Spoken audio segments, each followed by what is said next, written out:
Hey guys, my name is Nick and welcome back to the channel and welcome to another Titan.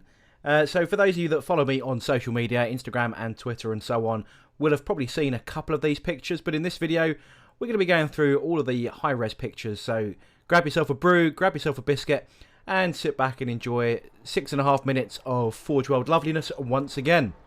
And while these pictures are showing in the background, I do want to give a brief shout out here to the guys that do pledge their support via my Patreon. Now, I do have a Patreon. I don't go on about it very often, but I do want to give them a bit of a shout out in this video because the money that they sort of drop me into that helps me build some of these big Titans. It goes towards things like my beloved JB World, which is incredible for putting together Titans like this, and other ancillary items like Tamiya masking tape, as well as some of the chipping fluids and mediums and rust effects that I've used across all of my Forgeworld Titans. So a big shout out to those guys. That's Paul Murray, the guys at the Floorhammer podcast, Matt Grosvenor, and Bitzbox.co.uk. So thank you very much for those. If any of you are interested whatsoever in doing that, zero obligation, but the link is in the description below this video. But enough of the shameless plugging on the commercial side. This is another member of the Legio Astorum. If you've been watching this channel for a while, you've seen that I've got a number of these Titans, and also my Knight household, my Knight banners, are also painted in a very similar scheme. Each one has some different heraldry across it. I use different striping, but keeping to the same colour palette. So it is that shade of blue. It could be white stripes, it could be yellow on black, and so on. And of course, since I've learned how to do that celestial effect, pretty much all of the newer Titans and the newer Knights that I've been painted have got that effect creeping in on it somewhere. In this case, it's on the back left engine carapace, and you'll see that as the pictures go through in a second. But lots of weathering going on. I don't overly do it, I don't think. I've seen a lot of Titan engines that look like they should be in the shop and not out on the battlefield. But a few little streaks here and there don't go amiss. It does break up some of the larger patterns. As you can see there, that back left quadrant then is sporting the celestial effect that I've adopted. If you want to know how to do that, just click on the video for my Warlord Titan, because this is the effect that I've done on the legs. But in that video, I do go through the exact technique required to do it.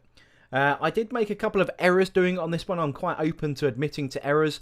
The masking that I used, there was a poor bit of adhesion on the base coat of the paint, and it did actually lift some of the paint on some of these planets.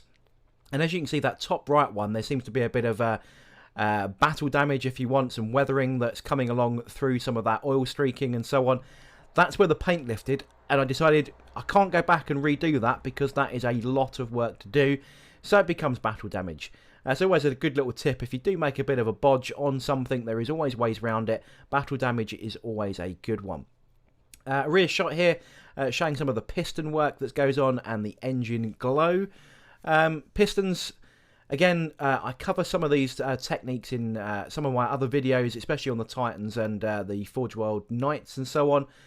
But it is straight out of one of the really ancient now Forgeworld guides. I think it was the Masterclass Volume 2, where they do a Reaver Titan. So I've managed to retain the knowledge to keep that going and make sure that I can then replicate the scheme over and over again. It does get a bit repetitive, I'll be honest, but you can replicate it, and that means no matter when you come back to doing models in the future, like my first one of these Titans is 7-8 years ago, but I can still paint it in almost identical schemes. I can't quite match my original gold, but it's close enough. Still maintaining that I've got some of those original Legio Astorum decals. You can't get them for love nor money, but I am sparing them out to the last of these models, as well as some of the Adeptus Titanicus ones. And you can see some of them applied here. So that little sort of star map going on here, as well as that sort of orbital piece around the Legio's iconography. So yeah, managing to paste these out. This big T here with the cog is straight off the regular Titan sheet. So I've got a couple of those. I think they're still available. It's just those Legio Astorum ones are like rocking horse poo. Really, really difficult to get hold of. But you can print your own, and I have done a few decals of my own as well. As you can see, fully detailed interior as well. So not only is the Princeps and the Moderati That is all painted up. The main enginorium at the back with all the screens and so on, as well as the servitors that are slaved into those weapons. Keeping a very similar scheme, it is a grey and gold bling kind of scheme that the crew have got, and that matches all of my other Titan crew as well. So nice to keep that maintained throughout. A little bit of uniformity when it comes to the Titanicus forces. So you can just about see in there, I think I've got another angle of the crew that will be coming up shortly. But I did want to sort of disassemble it. Now this makes it easy for transport, so everything is magnetised except the top cowling, because that just fits over the top of the crew compartment. But other than that, everything is magnetised. You can take it apart.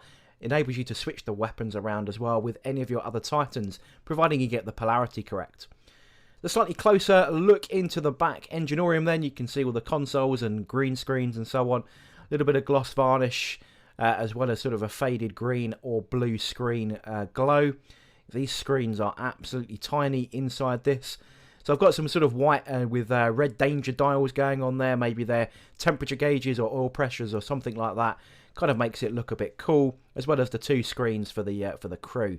And you can see there are so many screens inside this. The Moderati have got their own sort of aiming pieces, and then there's loads and loads of dials and consoles for your Tech Marine to keep the machine going along. So yeah, pretty cool. So putting this alongside his brother, you noticed I haven't based these yet. I do own some plinths and I will be basing them eventually, but I wanted to get the main paint job out of the way, and you can see the cohesiveness as well as the unique heraldry across the pair of them there. And then finally, a bit of a glory shot here, a bit of an ego shot. This is all 5 of the Titans that I have painted. I've got 2 more still to come with the Warbringer and a 4th Warhound Titan. And there you go, that is a mere 16,000 points worth of Warhammer 40k in 5 models. Yeah, that's a lot of points, right? And that is going to wrap this video up. The money shot right at the very end there. I will be painting the other 2. I'm not quite sure when. Now that 9th edition has dropped, I do want to focus on actual playable models for a little bit. So I'm hoping to get some more of my Solar Guardians coming up. And that does kind of link into this video, because my Solar Guardians homebrew Space Marine chapter, brand new Primaris founding, that is actually stationed on Lucius, or nearby Lucius, to protect the special Forgeworld that produces these Titans. But I hope you enjoyed this video. If you did, don't forget to like, comment and subscribe. And I shall catch you guys on the next video.